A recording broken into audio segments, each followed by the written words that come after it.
الحمد لله وحده والصلاة والسلام على من لا نبي بعده አሕባቢ በዚህች አጠር ያለች መልእክቴ ሁለት ነገሮች ለይተን ለማየት እንሞክራለን። አንደኛ ለምንድነው የረመዳን ወር ለመጾም የታዘዝነው? አላሁ ጀለ ጀላሉሁ በሱረቱል በቀራ ሸህሩ ረመዳን አለዚ ኡንዚለ ፊሂል ቁርአን ሁደን ሊናሲ ወበይናት ሚነል ሁዳ ወልፉርቃን فمن شهد منكم الشهر فليصمه ومن كان مريضا أو على سفر فعدة من أيام أخر يريد الله بكم اليسر ولا يريد بكم العسر ولتكملوا العدة ولتكبروا الله على ما هداكم ولعلكم تشكرون. الله جل جلاله يا رمضان ور تاريك يتفصمበት ወር ነው። ታሪኩ ደግሞ በዚህች ወር ቁርአን ወርዷል ይለናል። ቁርአን በሌለቱል ቀድር ስለወረደ ሌለቱል ቀድር ደግሞ በረመዳን ወር ስለምትገኝ አላሁ ጀለ ጀላሉሁ በሱረቱ ዱኻን እንደሚከተለው ይለናል። ኢና አንዘልናሁ ፊ ሌይለቲን ሙባረካ፣ እኔ ቁርአን ያወረድኩትን በዛች የተባረከች ሌሊት ነው ይለናል። እንደዚህም አላሁ ጀለ ጀላሉሁ በሱረቱል ቀድር ኢና አንዘልናሁ ፊ ሌይለቲል ቀድር፣ አላሁ ጀለ ጀላሉሁ እኛ ቁርአንን በዛች የመወሰኛ ሌሊት አወረድነው ይለናል። ይህች የመወሰኛ ሌሊት ደግሞ በረመዳን ወር ነው የምትገኘው። ይህ የረመዳን ዋነኛ የመጾማችን ምክንያት ሲሆን፣ ሁለተኛ የጾም ጥቅም አላሁ ጀለ ጀላሉሁ በሱረቱል በቀራ ያ አዩሃ አለዚነ አመኑ ኩቲበ ዓለይኩም ሲያሙ ከማ ኩቲበ ዓለ አለዚነ ሚን ቀብሊኩም ለዓለኩም ተተቁን። አላሁ ጀለ ጀላሉሁ ልክ ከእናንተ በፊት የነበሩትን ጾም እንደታዘዙ ሁሉ እኛን እንዳዘዘን ከቅጣት ልንጠበቅ ስለሚከጀል አሕባቢየል ኪራም አላሁ ጀለ ጀላሉሁ ጾም ለእኔ ነው፣ ክፍያው እኔ ነው የምከፍለው ይለናል።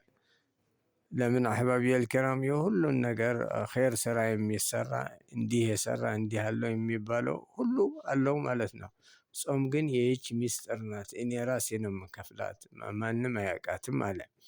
እንደዚሁም ነቢያችን ሙሐመድ ሰለላሁ ዐለይሂ ወሰለም እናንተ ወጣቶች የቻለ ያግባ ያልቻለ ደግሞ ይጹም ብለውናል።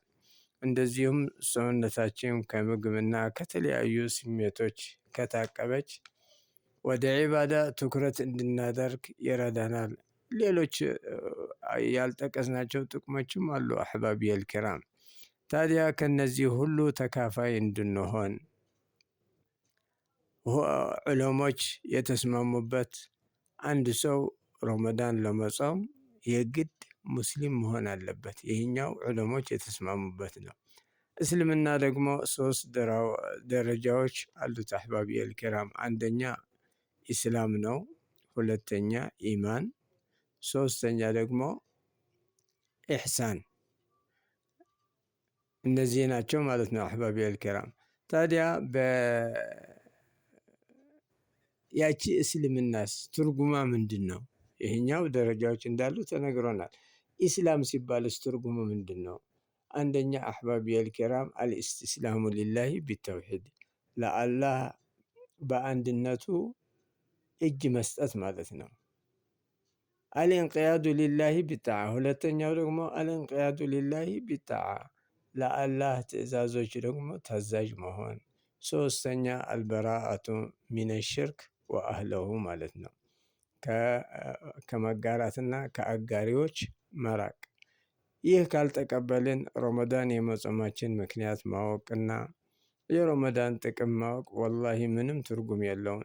ለምን? አላሁ ጀለ ጀላሉሁ ለኢን አሽረክተ ለያሕበጠነ ዐመሉከ፣ አላሁ ጀለ ጀላሉሁ ለነቢያችን ሰለላሁ ዐለይሂ ወሰለም በስራህ ላይ ሽርክ ከጨመርክበት ስራህ ውድቅ ይሆናል ብሏቸዋል። እንደዚሁም አላሁ ጀለ ጀላሉሁ ወመን አሕሰኑ ዲነን ሚመን አስለመ ወጅሀሁ ሊላሂ ወሁወ ሙሕሲኑን ወተበዐ ሚለተ ኢብራሂመ ሐኒፋ ወተኸዘ አላሁ ኢብራሂመ ኸሊላ። አላሁ ጀለ ጀላሉሁ ማነው የበለጠ እምነት የያዘውና ለተውሒድ እጅ የሰጠና የኢብራሂምን አካሄድ የተከተለ የተከተለውን ማለት ነው። የኢብራሂምን አካሄድ የተከተለ አላህ እኮ ኢብራሂም ወዳጅ አድርጎ ያዘ። የኢብራሂም አካሄድ አሕባቢል ኪራም የተክፊር አካሄድ ነው የምትለው ወይም በሌላ አነጋገር ሰዎች በክህደት የመፈረጅ አባዜ ነው የምትለው ራስህን በክህደትና በኒፋቅ ለመሆንህ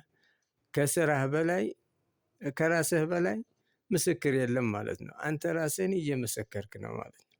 ለምን አሕባቢል ኪራም ያው ቅር እያለህ ነው። ይህኛው ሙሕከም የሆነ አያ የኢብራሂምን አካሄድ እያሞገሰ እያሞካሸ አላህ ሲናገር ደግሞም ለዚህኛው ኢብራሂም የነበራቸውን ከሙሽሪኮች ከእነሱ ጋር በመራቅ ከሚያመልኩትን ነገር በመራቅ እንዲያውም ከእነሱ ጋር ጠብ በመፍጠር አላህ ሲያሞግሳቸው ላንተ ቅር የሚልህ ከሆነ በኩፍርና በኒፋቅ መኖርህን ከዚህ ውጭ ማንም ሊመሰክርልህ እኔ ካፍር ልልህ አትጠብቅ ማለት ነው። ራስህ እየመሰከርክ ነው። እና አሕባቢል ኪራም ለዚህ ነው ረዲቱ ቢላሂ ረበን የምንለው ለምንድን ነው? እኔ አላህ በአላህነትን ወደድኩኝ ማለት ምን ማለት ነው? እና እንደዚህ ይመስላል ማለት ነው። አላህ ይጠብቀን። አላህ ትክክለኛው ሙስሊም ያድርገን። ይህኛው የሚመጣውን ረመዳን ለመጾም ብቁዎች ናችሁ ይበለን እያልኩኝ በዚህችኛው የሱረቱ ተጋቡን አያ በዛ ትንሽ መዕዘን ላቁም ማለት ነው። አላሁ ጀለ ጀላሉሁ ምን ይለናል?